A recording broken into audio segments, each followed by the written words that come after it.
Los comentarios y opiniones son responsabilidad de quienes lo expresan.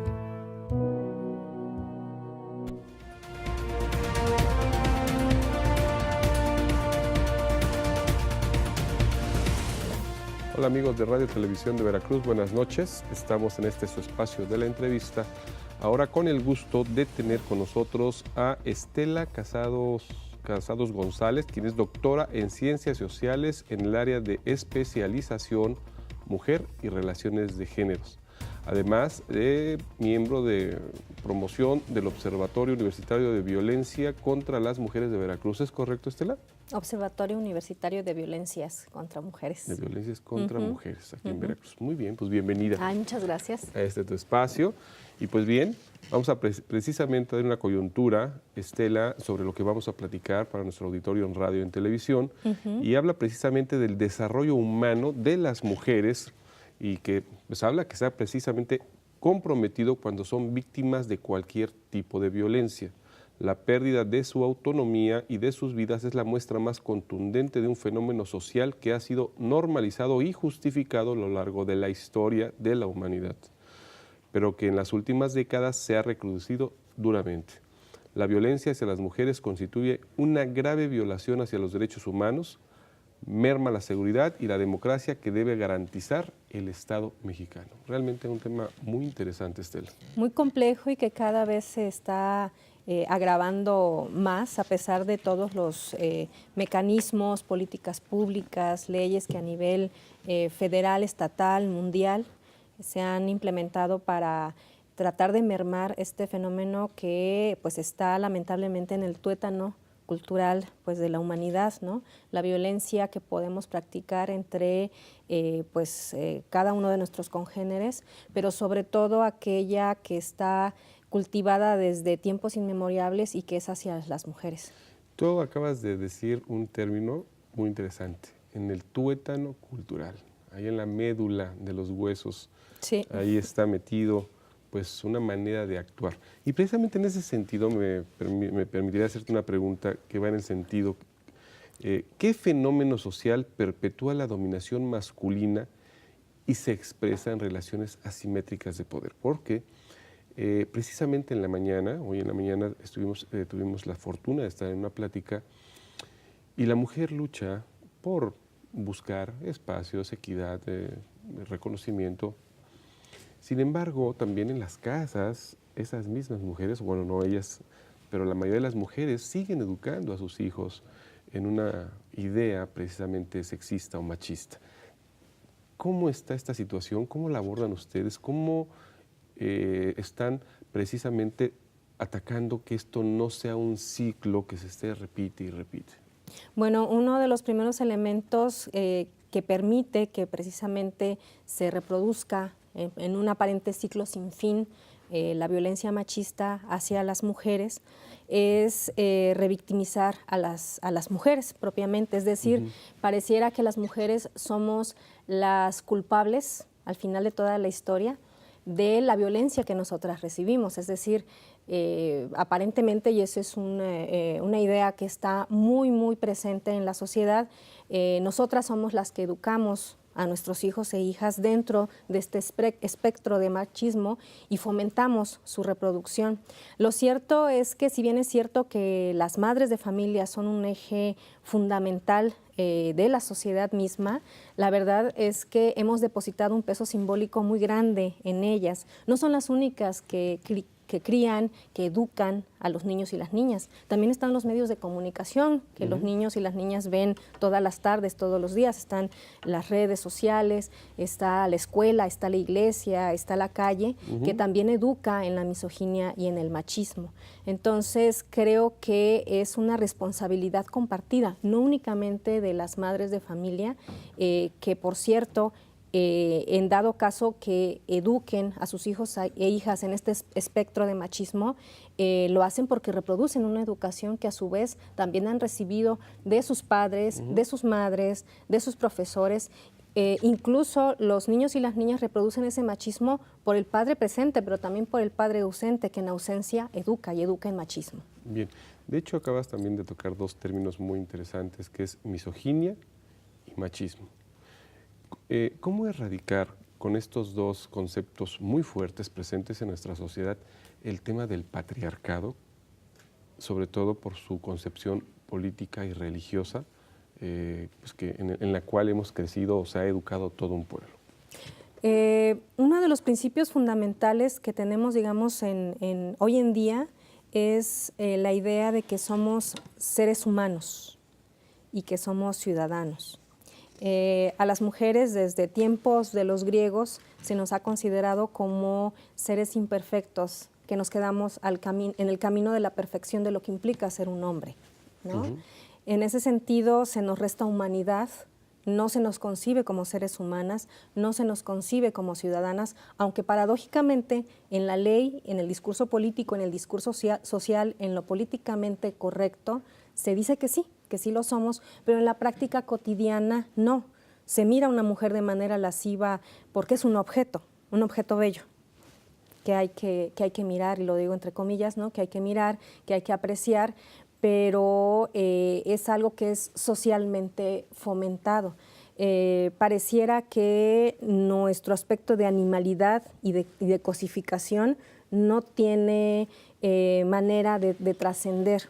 El día que esta sociedad pueda concebir y realmente entender que la humanidad de las mujeres está ahí, que es posible, que en realidad somos personas que podemos ejecutar el principio fundamental de tomar decisiones como lo hacen nuestras contrapartes masculinos, es decir, los ciudadanos, ese día seguramente van a empezar a cambiar las cosas. Es muy cómodo para la sociedad en general recluirnos en diferentes espacios físicos y simbólicos a las mujeres, recluirnos en la casa o recluirnos en la superficialidad.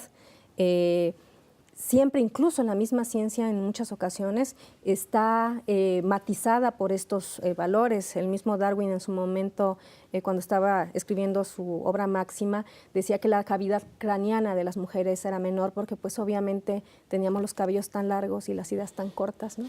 Entonces, me parece que es importante que se empiece a construir otra mirada hacia la humanidad de las mujeres, que dejemos de naturalizar la violencia con la que cotidianamente hemos tratado a las mujeres, porque pareciera que cuando una mujer dice es que no tienes derecho, por ejemplo, a decirme un piropo en la calle, ¿no? Y lo digo entre comillas también, pues estamos exagerando, nos están haciendo el favor de recordarnos que somos bellas, ¿no? Pero en realidad la licencia de invadir un espacio íntimo, aunque sea en la vía pública, que es el espacio con el que una o uno va transitando en la vía pública, pues es un acto de violencia. Fíjate, doctora Estela, que tú comentabas de nuestra sociedad. Aquí cabría una pregunta en el sentido, al hablar de nuestra sociedad, hablamos de la sociedad veracruzana, la sociedad mexicana. ¿Esto aplica con mayor fuerza el tema de la violencia en América Latina, en Norteamérica? ¿Dónde? O sea, según los estudios que ustedes tienen, ¿qué países han avanzado más en estos temas de la igualdad y cuáles estamos, digo, a lo mejor nuestro país está todavía a distancia de países europeos, por ejemplo? ¿Qué números tenemos ahí? Bueno, como bien es sabido, los países escandinavos sobre todo son aquellos que tienen, digamos, que un horizonte más avanzado en cuanto al respeto a los derechos de las mujeres, pero en general países pues de América del Norte, Estados Unidos incluso, estamos viendo una ola de denuncias sobre acoso, ¿no?, de grandes personajes hacia mujeres bastante conocidas, pero también en América Latina, en África, en Asia, pues prácticamente en todo el mundo estamos observando que hay diferentes procesos. Aquí el asunto es que de repente decimos, bueno, es más violento un país porque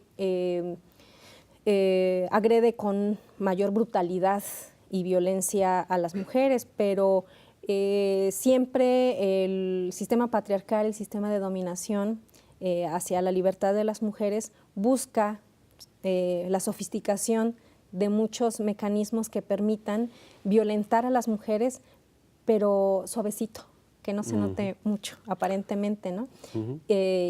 Pero la violencia siempre está ahí. Obviamente, países de América Latina y África son los que nos reportan más muertes de mujeres, más agresiones de mujeres, por el simple hecho de ser mujeres. Y aquí yo quiero hacer una diferencia porque regularmente, por ejemplo, se me dice, es que lamentablemente con esta ola de violencia que se ha recrudecido en los últimos años, se mata más a hombres que a mujeres. Entonces, los asesinatos hacia mujeres no son tan significativos. Yo creo que sí son bastante significativos porque a los hombres los matan en un contexto, lamentablemente en un contexto de violencia, de recrudecimiento del crimen organizado, pero regularmente a las mujeres las matan por ser mujeres. Se les mata porque se les considera inferiores. Y previo a esa muerte se les agrede sexualmente o se les cercena en su intimidad que les identifica públicamente en su ser mujer. Entonces, creo que hay una grave diferencia y lamentablemente cada vez se hace con un mayor recrudecimiento. Hay casos que se saben, hay casos que no se saben y en ese sentido siempre es importante visibilizar cuál es el panorama, cuál es, digamos, que el escenario que estamos viviendo, porque eso nos permite tanto a las autoridades manejar políticas públicas al respecto y, bueno, a la ciudadanía tomar sus propias precauciones, ¿no? Precisamente aquí, doctora, hablamos de violencia, diferentes tipos de violencia, de diferentes grados de agresión. ¿Podrías platicarnos un poco, platicarle a nuestra audiencia sobre cuáles son los tipos de violencia física, directa, u oculta o de alguna manera simbólica que se puede llegar a dar en nuestra sociedad? ¿Cómo identificarla? Bueno, sobre todo le recomiendo mucho a las personas y en especial a las mujeres que están viendo este programa que se vayan a la ley de acceso de las mujeres a una vida libre de violencia para el Estado de Veracruz. Es una ley muy amigable en el sentido de que es muy fácil leer para quienes no somos abogadas y nos habla precisamente de cuáles son los tipos y modalidades de violencia, es decir, hay violencias que son mucho más evidentes como la violencia física, la sexual, pero hay otra como la violencia psicológica, la económica, la patrimonial, que no necesariamente son tan evidentes, ¿no? Que se practica o la que se ejerce sobre aquellas mujeres que están en un proceso pues de dar a luz, ¿no? La violencia ginecológica. Y bueno, también los ámbitos o modalidades en donde se lleva a cabo esta violencia que pueden ser en el ámbito laboral, escolar, comunitario, en fin. Entonces, luego a las mujeres nos es muy difícil ubicar si nos están agrediendo o no, porque está tan naturalizada la violencia que de repente una dice, estar exagerando, esta incomodidad, ¿qué será? ¿Inseguridad mía o qué pasa aquí? No, luego tenemos que son escenarios y prácticas de violencia que en su normalización o en su situación de que son sutiles, pues no sabemos cómo traducirlas y ver qué es violencia. Muy bien. Doctora, el tiempo se nos está terminando, pero tú eres miembro del Observatorio Universitario de Violencia contra Mujeres. Brevemente, nos quedan muy poquitos tiempo, explicarnos en qué consiste este observatorio, qué hacen ahí y si se les puede contactar de alguna manera para que nuestro auditorio sepa. Sí, el Observatorio Universitario de Violencias contra Mujeres del Estado de Veracruz es una iniciativa de la Facultad de Antropología de la Universidad Veracruzana a partir de un proyecto que ya desde el 2014 venimos realizando y en donde registramos lo que los medios de comunicación difunden respecto a las agresiones de mujeres, ya sean estas desapariciones, tipos y modalidades de violencia, homicidios o feminicidios. Y en ese sentido lo que vamos a hacer en este observatorio es precisamente dar a conocer las numeralias que hemos venido recabando desde 2014 a la fecha y la presentación de este observatorio se va a hacer la próxima semana en el Salón Azul de Humanidades aquí en Jalapa a las 12 del día, están todas y todos cordialmente invitados, pero además el día viernes 17 de noviembre. Eso es el 15 de noviembre. Ese es el 15 de noviembre. Ajá. El 15 de noviembre en el Salón Azul de Humanidades en Jalapa, a las 12 del día. Uh-huh. Y el viernes 17 de noviembre a las 11 del día en la Facultad de Comunicación, también de la Universidad Veracruzana, pero allá en Boca del Río, vamos a presentar nuevamente pues a la comunidad estudiantil de la Universidad Veracruzana, pero al público en general también, pues este Observatorio Universitario de Violencias contra Mujeres. En ambos espacios están todas y todos cordialmente invitados y la entrada es libre. Pues muy bien, pues ahí tienen la invitación, amigas y amigos, sobre todo amigas, para que asistan. Doctora Estela, le agradecemos la visita a este su espacio aquí en Radio Televisión de Veracruz. Y amigos, no se vayan, regresemos al estudio con más noticias. Que tengan ustedes una excelente noche.